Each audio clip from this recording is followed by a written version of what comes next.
Hello, it's a new week and a new chapter of Percy Jackson. This is chapter 4. My mother teaches me bullfighting, as she does every day, I'd imagine. We tore through the night along dark country roads. Wind slammed against the Camaro. Rain lashed the windshield. I didn't know how my mum could see anything, but she kept her foot on the gas. Every time there was a flash of lightning, I looked at Grover sitting next to me in the back seat, and I wondered if I'd gone insane, or if he was wearing some kind of shag carpet trousers. But no, the smell was one I remembered from kindergarten field trips to the petting zoo. Lanolin, like from wool, the smell of a wet barnyard animal. All I could think to say was, "So, you and my mum know each other?" Grover's eyes flitted to the rearview mirror, though there were no cards behind us. "Not exactly," he said. "I mean, we've never met in person." But she knew I was watching you. "Watching me?" "Keeping tabs on you, making sure you were okay. But I wasn't faking being your friend," he added hastily. "I am your friend." What are you exactly?" "That doesn't matter right now." "It doesn't matter? From the waist down, my best friend is a donkey." Grover let out a sharp, throaty blah ha ha. I'd heard him make that sound before, but I'd always assumed it was a nervous laugh. Now I realised it was more of an irritated bleat. "Goat!" he cried. "What?" "I'm a goat from the waist down." "You just said that it didn't matter." "Bah ha ha." "There are satyrs who would trample you under hoof for such an insult." "Whoa, wait. Satyrs? You mean like Mr. Brunner's myths?"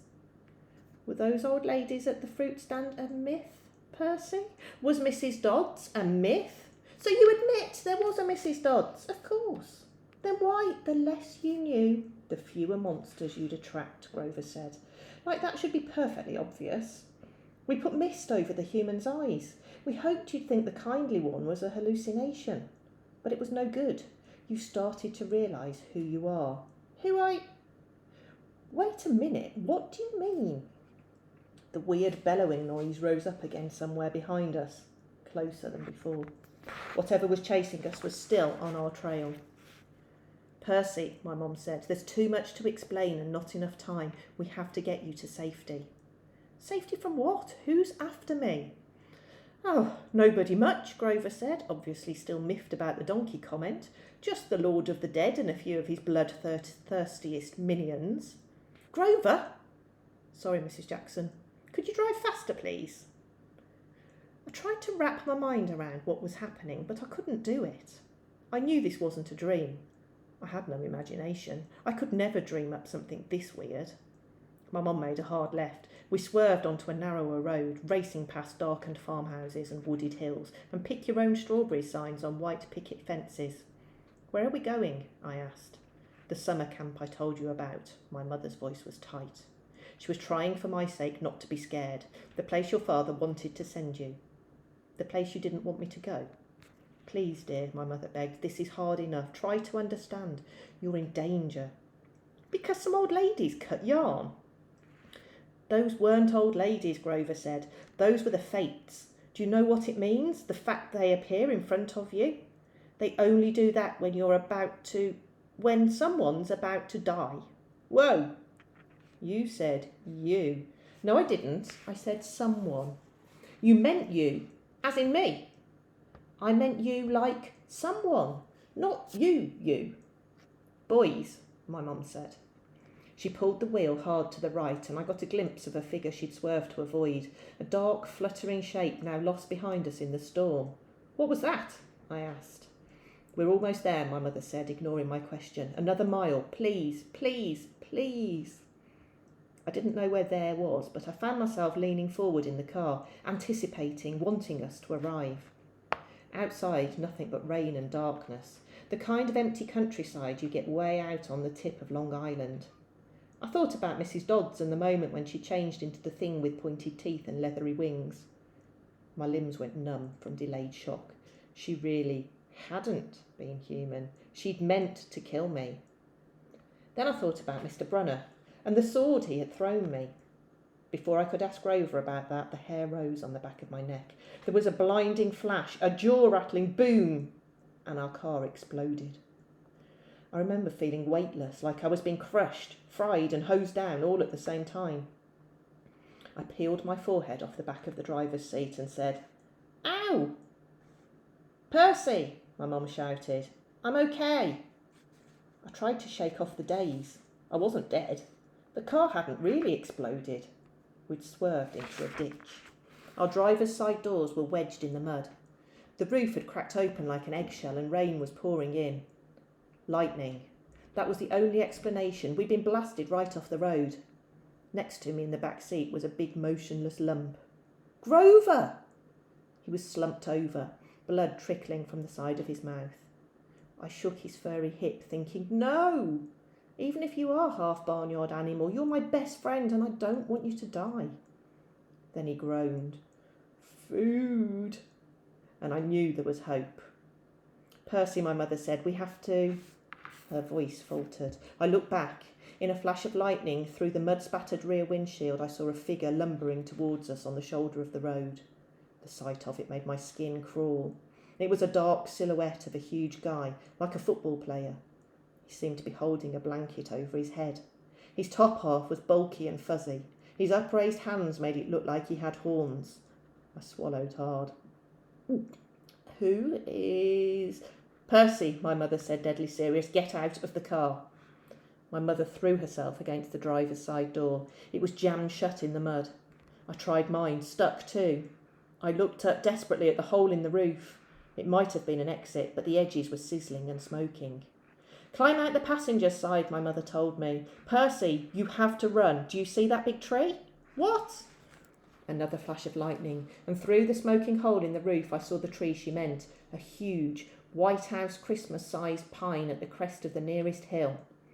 "That's the property line," my mum said. "Get over that hill and you'll see a big farmhouse down in the valley. Run and don't look back. Yell for help. Don't stop until you reach the door." "Mum, you're coming too." Her face was pale, her eyes as sad as when she looked at the ocean. "No," I shouted, "you are coming with me. Help me carry Grover." "Food," Grover moaned a little louder. The man with the blanket on his head kept coming towards us, making his grunting, snorting noises. As he got closer, I realised he couldn't be holding a blanket over his head, because his hands, huge, meaty hands, were swinging at his sides. There was no blanket, meaning the bulky, fuzzy mass that was too big to be his head was his head. And the points that looked like horns?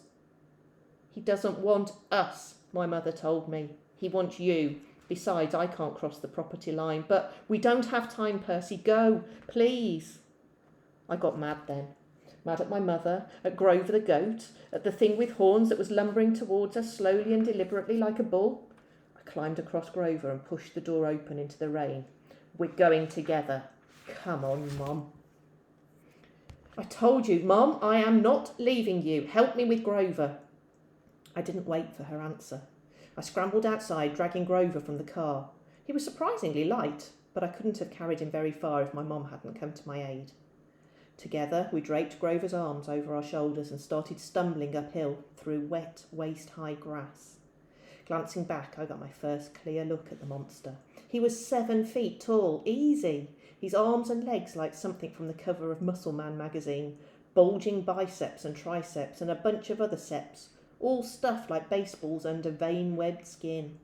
He wore no clothes except underwear. I mean, bright white through to the looms, which would have been funny except for the top half of his body.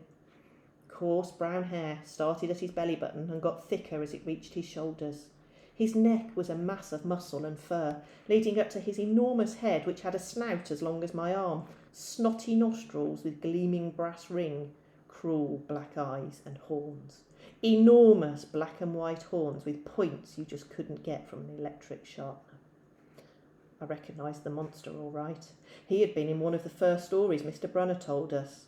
But he couldn't be real. I blinked the rain out of my eyes. "That's..." "Pacify, son," my mother said. "I wish I'd known how badly they want to kill you. But he's a "Don't say his name," she warned. "Names have power." The pine tree was still way too far, 100 metres uphill at least. I glanced behind me again. The bullman hunched over our car, looking in the windows, or not looking exactly. More like snuffling, nuzzling. I wasn't sure why he bothered, since we were only about 15 metres away. Food, Grover moaned. Shh, I told him. Mom, what's he doing? Doesn't he see us? His sight and hearing are terrible, she said. He goes by smell, but he'll figure out where we are soon enough. As if on cue, the ballman bellowed in rage. He picked up Gabe's Camaro by the torn roof, the chassis creaking and groaning. He raised the car over his head and threw it down the road. It slammed into the wet asphalt and skidded in a shower of sparks for about half a mile before coming to a stop. The gas tank exploded. Not a scratch, I remembered Gabe saying. Oops. And we're going to stop there for now. Let's find out tomorrow what happens next. Bye, guys.